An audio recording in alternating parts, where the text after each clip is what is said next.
everybody. Welcome back to Small Circle. I'm Mark Small, and I'm reminding us of 3 new movements in Tai Chi. Today we will review again what we did last week. This high pad on horse, kick with toe posture, compress into the stanchion leg, and reach to open and turn back. Kick a second time, opening as you reach with the upper body. But we're looking at the legs. When I step, I want to compress down into this stanchion, then move forward. When I'm going to turn my waist, I'll turn my waist 3 times. There's 2. I turn it a 3rd time, pulling in the front toe, pivoting on the heel. Very few times in Tai Chi Chuan do you turn with the weighted leg, but we're going to pivot on the heel and pull the toes in so that I can realign myself 45 degrees to kick with toe behind ourselves left side. So let's practice again with this separation, kick with toe, compressing into the standing leg, reaching with the right leg, then step, pull in the back toes, turn the waist once, turn the waist twice, turn the waist 3 times to separation, kick with toe. The legs in particular again, from separation, kick with toe, reach, then shift the weight. Turn the waist once, turn the waist twice, turn the waist 3 times, and kick with toe.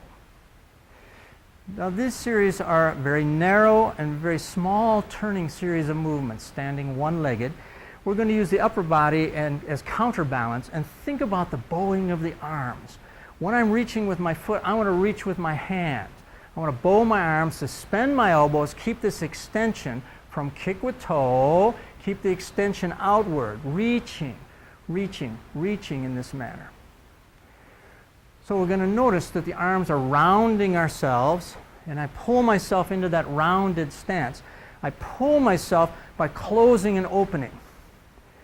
So I'm going to notice that my upper dantian, the sphere Tai Chi ball, initiates the motion of opening and closing, as we know, but the bowing of the arms is going to give us a feeling of outside of my physiology, inside of my physiology. I'm going to turn myself inside out and press through the bowing of the arms. This will be like a tightrope walker who has a long 10-foot pole and is able to feel the pole and use it. No self-respecting tightrope walker stands like this and then tightrope walks in this manner, too narrow. He's going to be pushing out, turning. So think about how we use our arms, turning and extending this bowing of the arms. I say turning ourselves inside out because notice the bow is first upward. This is an upward bow, even though my palms are down. Palms are up, palms are down. There's only 3 bows, I remind us. Upward bow, frontward bow, downward bow. So you can practice letting the arms sink, let them then lift to the front and then above. Then you can see there are different ways to move the hands while you have different bows of the arms. But I'm still feeling that I've rounded myself, including my back in this bowing of my arms for today's lesson with an upward bow of the arms. Then as I press, keep the upward bow of the arms. Now bow to the front. Then bow upward with the left arm, upward with the right arm to turn and kick. Still my arms are bowed upward. So think about how we come from an upward bow to a frontward bow right here, and upward bow to finish the movements, kick with toe. So all of this is in review to think about how we're going to then use our one-legged stance and use our bowed arms to turn. So again, kick with toe and compress, compress, compress. Bow the arms back, turn and kick with toe. Then I will turn so that I can kick with sole, 90 degrees, right side, and punch downward. Think about how we're going to use the bowing of the arms to make the turning. You can practice this at home. Hold on to the counter, swing from the top of the leg, and use a pendulum effect. pendulum, swinging around. Use your arms as well in a pendulum manner so that my arms and my leg move to turn me in. So I'm open, I'm closing in order to turn. Use the bowing of the arms to turn. Use the pendulum of the legs as well. You're turning, thinking about pulling both the leg in and swinging pendulum-like from this kick with toe to turn for this alignment. I want a half bow stance on toe, 90 degrees, left side, my torso is facing 45 in order to kick with soul. Let's put that together and see if we can use upper body and lower body together.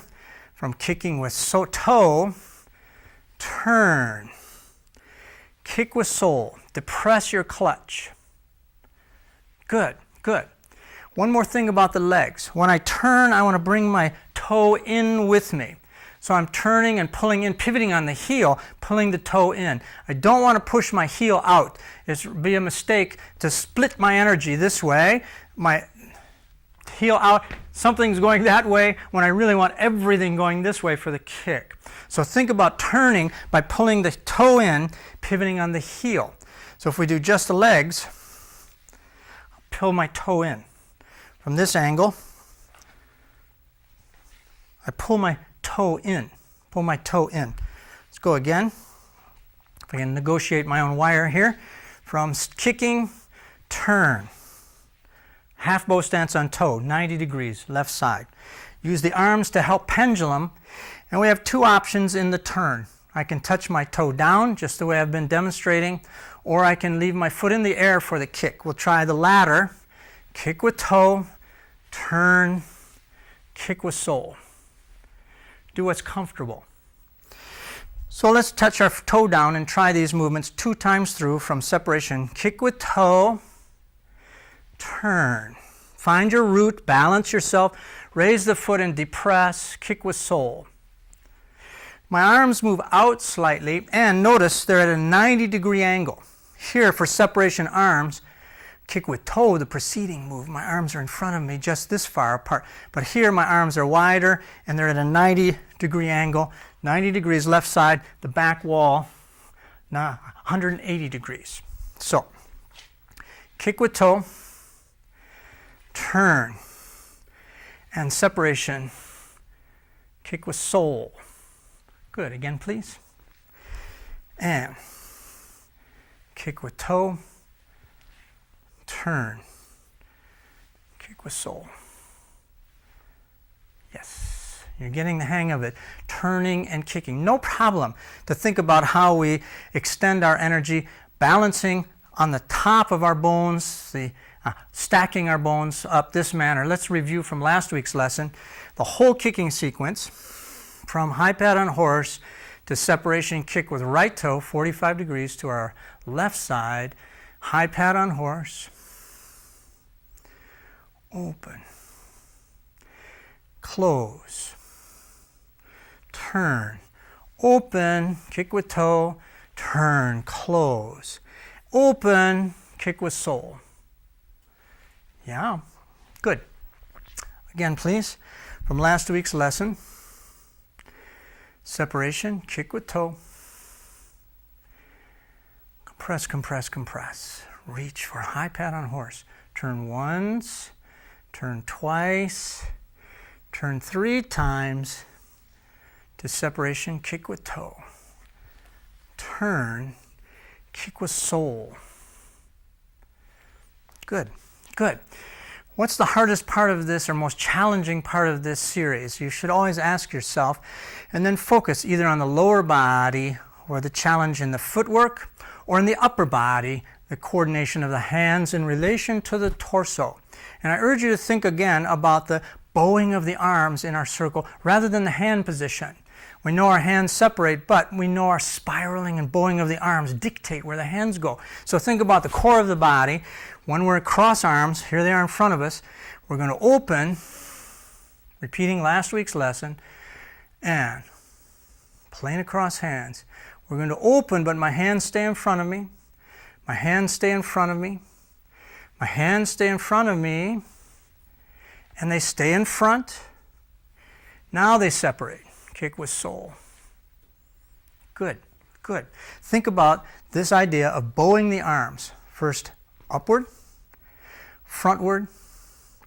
We have no bowing of the arms downward in this sequence except for plane across hands, this first move. They shortly come to bow frontward, this arm bowing to the front. Again, kick with toe, and bowing downward briefly. Now, frontward. Upward, upward, upward, bowing of the arms. The arms are still bowed upward, even though my hand position changes.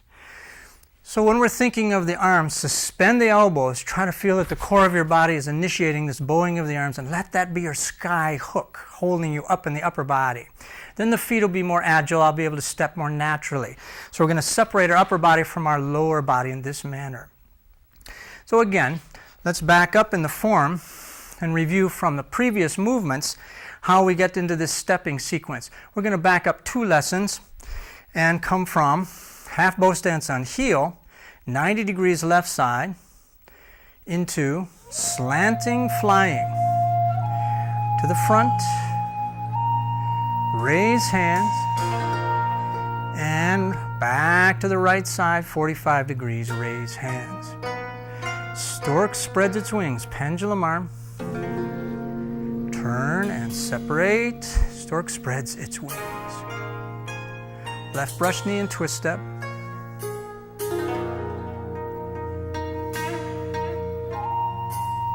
Reach, needle at C bottom, 45, now 90. Fan through the back. Turn, I shift straight back in order to turn. Now, white snake puts out tongues. Pull back. Press forward. And push. Into single whip. 90 degrees left side.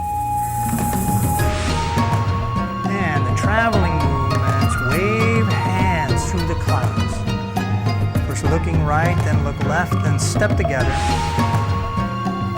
And step out, 1. And 2. Wave hands through the clouds. Lateral stepping 3 times. Single whip.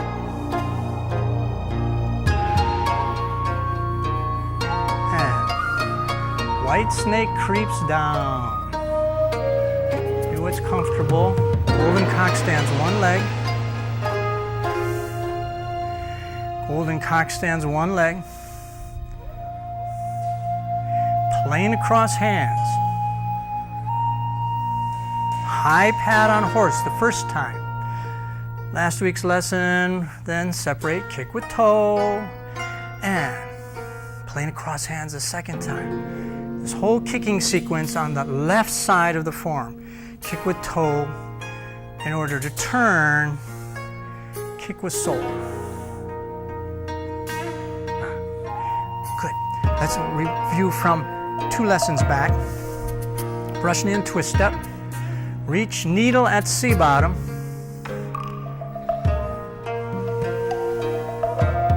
Fan through the back.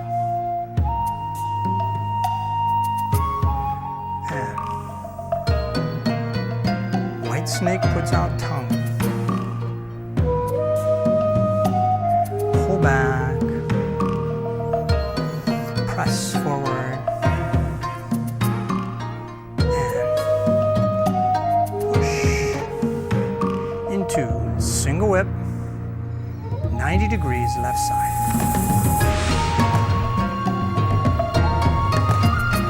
Wave hands through the clouds, the traveling. Left, right, and stepping left, 1.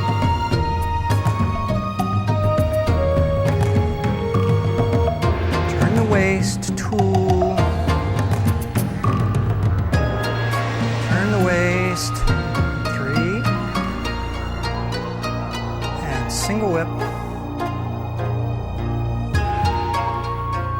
White snake creeps down. Golden cock stands one leg.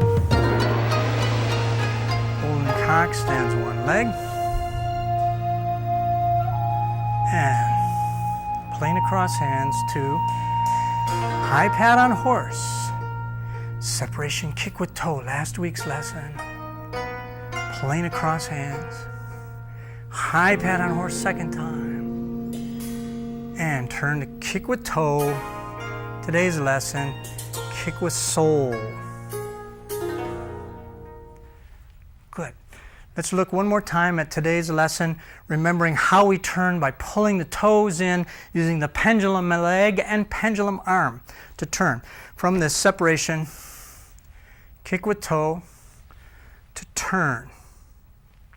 Again, please just stand one-legged and pendulum the toe, pendulum the right arm round. If we go from preceding move, high pat on horse and kick with toe, turn.